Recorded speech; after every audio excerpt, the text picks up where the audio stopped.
Tonight, let's talk about some specific reasons Coloradans are hesitant to get the vaccine and why Colorado's first gentleman was in a select group to get the shot early for continuity of government. The state's new unemployment system is a hot mess express. The folks in charge say one issue is gumming up the works. Denver has been slinging expired plate tickets at people who asked for new license plates months ago.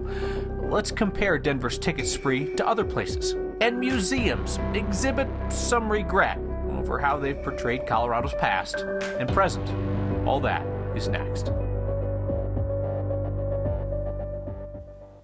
I'll come right out and say it. I believe doctors and scientists when they say that the COVID-19 vaccines are safe.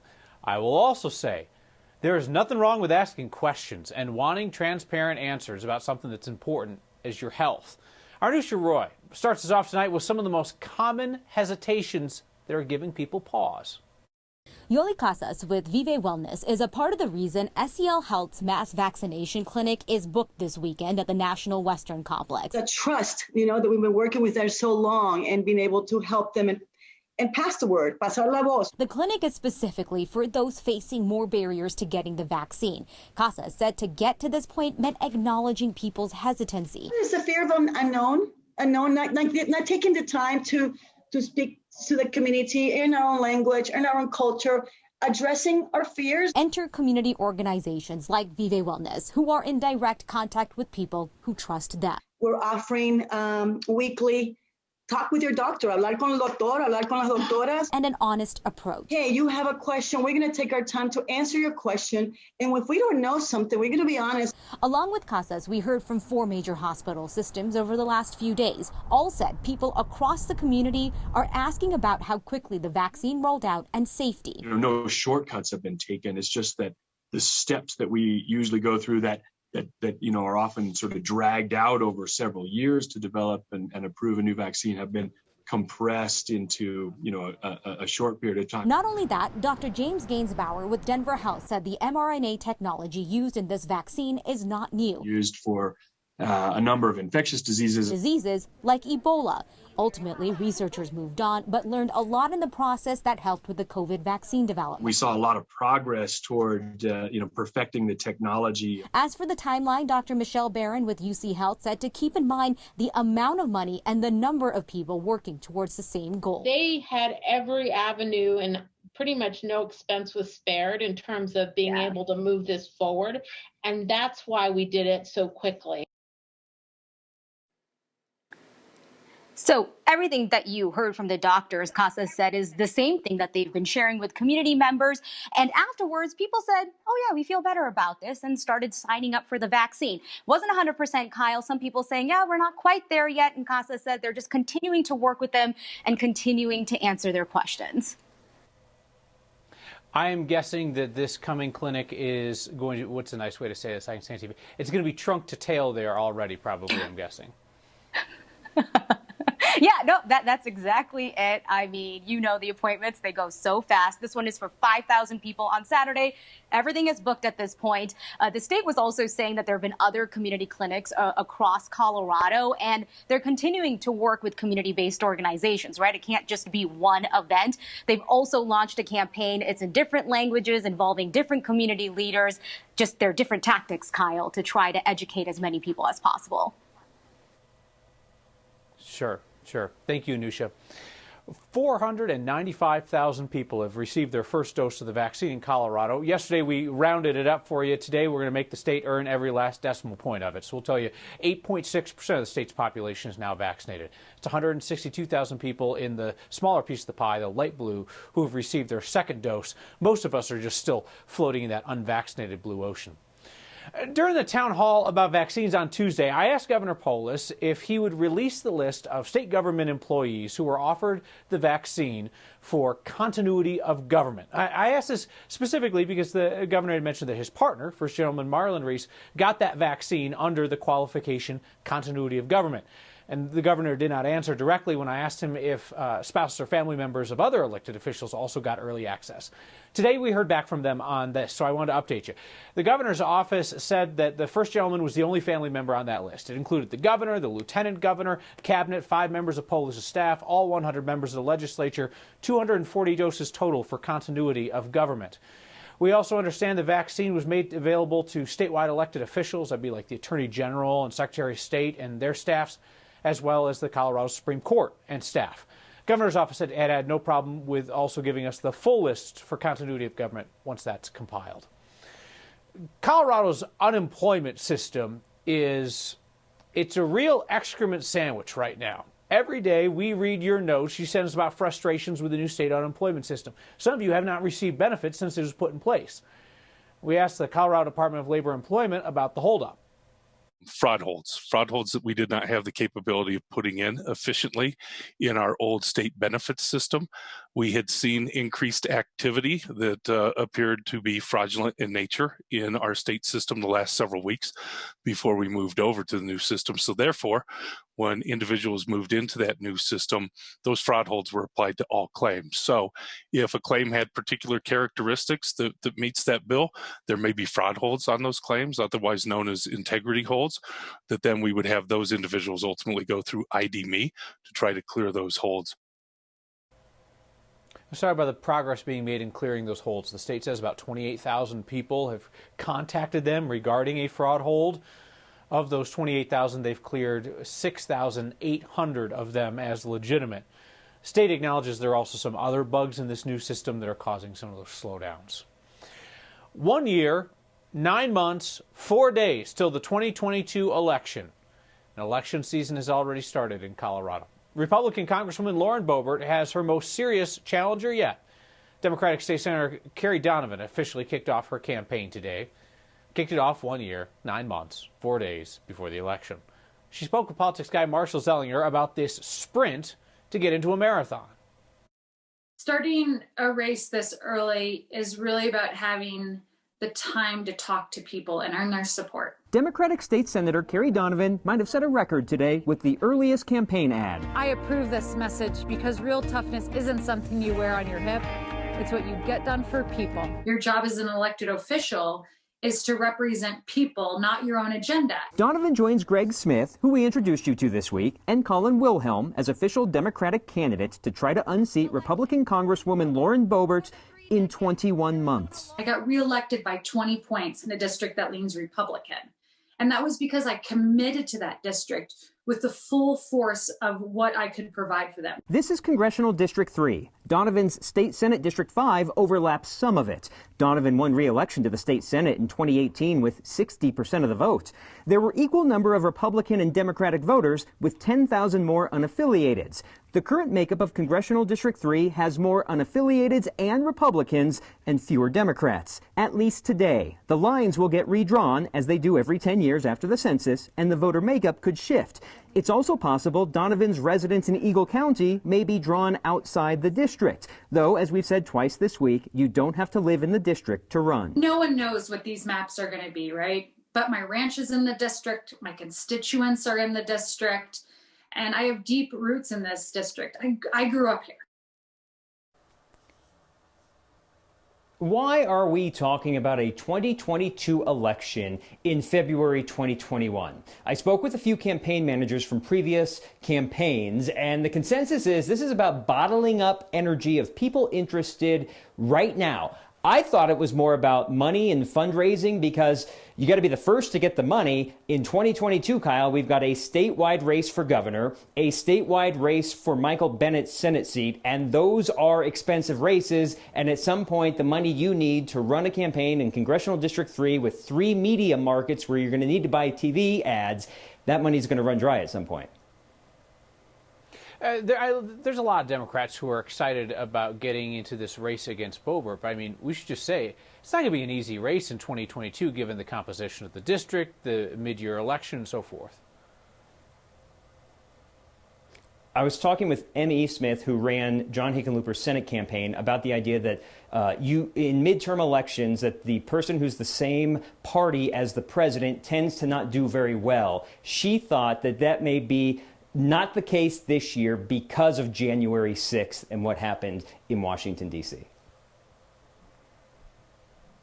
Well, we'll wait and see about that. I'm not sure that anybody's going to remember anything other than what happened in the previous 2 weeks, but We shall see. Marshall, thank you. Congresswoman Boebert's chief focus in Congress so far has been carrying her gun and talking about it. It's why Democrats and Capitol Police put in metal detectors outside the House chamber. I bring this up today because it was this afternoon when D.C.'s police chief came out and confirmed that Boebert's been given a concealed carry permit in the district. The chief had previously said he planned to have a talk with her about the fundraising video where she appeared to be carrying in violation of the law through the streets of the city. Boebert, we should mention, has stopped bypassing the Capitol Police security checkpoints outside the House chamber ever since Tuesday, when that became a finable offense. $5,000 the first time, $10,000 after that. And one more note on Congress and those who represent us there.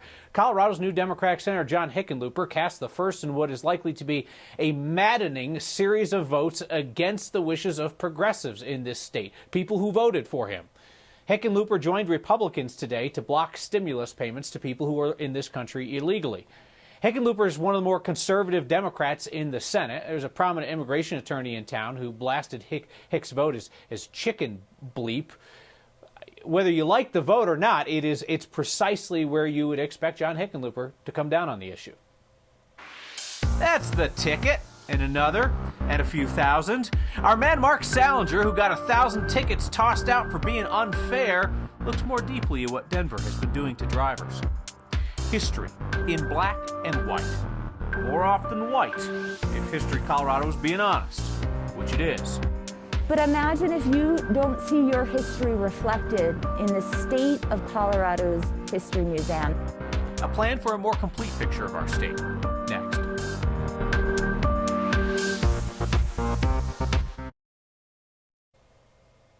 So, fun story.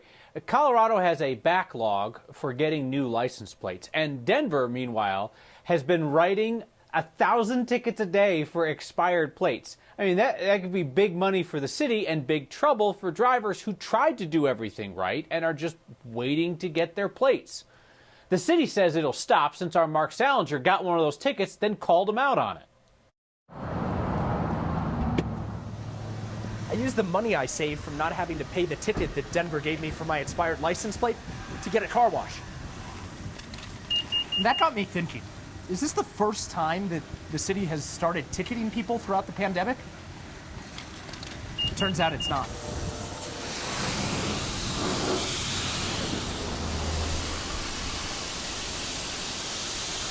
There's no dirt on the car, so I can't write on it anymore. From November 1st through November 22nd, the city of Denver issued 8,485 citations for expired license plates. That's about 385 a day. That's $75 a piece. That could rake in a cool $636,000 for the city if everyone paid up. If they didn't pay in 20 days or appeal the citation, the fines double to $150. Denver issued 2,933 citations for expired plates in the past 3 days. Remember, I was one of them. Is that an abnormally high number? This is what a spokesperson for the city told us yesterday. I don't know if it's more than usual, but yeah, it's a lot of tickets. Now consider this. The Jeffco Sheriff's Office issued just 499 citations for expired license plates in all of 2020. They said deputies use discretion because they understand the delays. That's about the same number Denver parking agents issued by lunchtime over the last 3 days, until they said they'd stop when we started asking questions. So that begs the question. If the city voided nearly 3,000 license plate citations that it issued in February, is it going to void the 8,485 it issued in November? Right now, they say no. For next, I'm Mark Salinger. The Salinger guy is a pretty good reporter. I bet his parents are proud. Denver gave people 2 months between when the DMV opened and when they began issuing tickets again around Labor Day. The city says all 3,000 tickets issued in the last 3 days will be automatically voided. The city has not said, though, if they're going to reach out to tell people that they don't have to pay or if they will refund the folks who have already paid.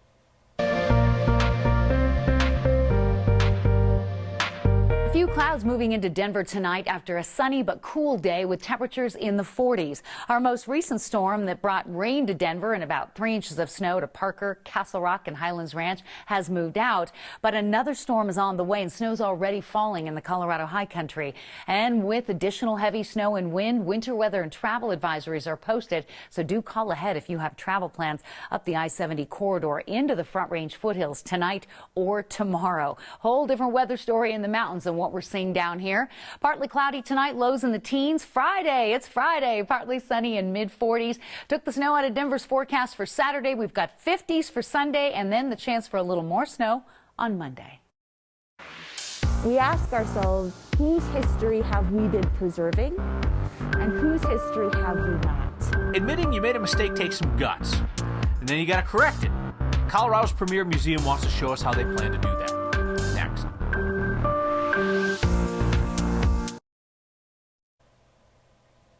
History Colorado's working on a new photography exhibit, Black in Denver. And they're kind of cringing at the idea of unveiling it during Black History Month. Our Mike Grady had a conversation with them about efforts to highlight our communities of color outside of February's 28 days. Over 1 million prints. Seeing Colorado's history brings it to life. So these photographs are fantastic for telling a Colorado story. As a curator of photographs at History Colorado, the Bernice McLeod collection, Kevin Smith sees tons of images not on display. When it comes to Black history in Colorado, that is something that has been underrepresented over the years here at History Colorado, which is something we're trying to correct. But imagine if you don't see your history reflected in the state of Colorado's History Museum. What it does is it maintains a dominant culture, a dominant narrative of privilege and power. And I think it really is wounding for people who know that their story is the Colorado story. It's Marissa Volp's job to make History Colorado recognize institutional problems. Things like implicit bias, classism, racism, structural racism. Since the civil unrest over racial disparity last summer, the museum has accelerated efforts to diversify its collections. It has also amplified programs that give Colorado's BIPOC communities a voice. So it's a real shift from we're the sage, we're the expert, to we're walking with you, we're accompanying, and we're learning and growing ourselves. The kind of stories that everyday people formed, those are just as important to us. Collecting artifacts like these photos is a step toward telling a truer Colorado tale. Is being able to really document how people have lived here all this time and really bring that to light and show that everyone can really be a part of Colorado history. For Next, I'm Mike Grady. The Black in Denver exhibit will open at History Colorado after Black History Month. Opens on March 5th. We are back with the most Colorado thing we smelled today and your feedback next.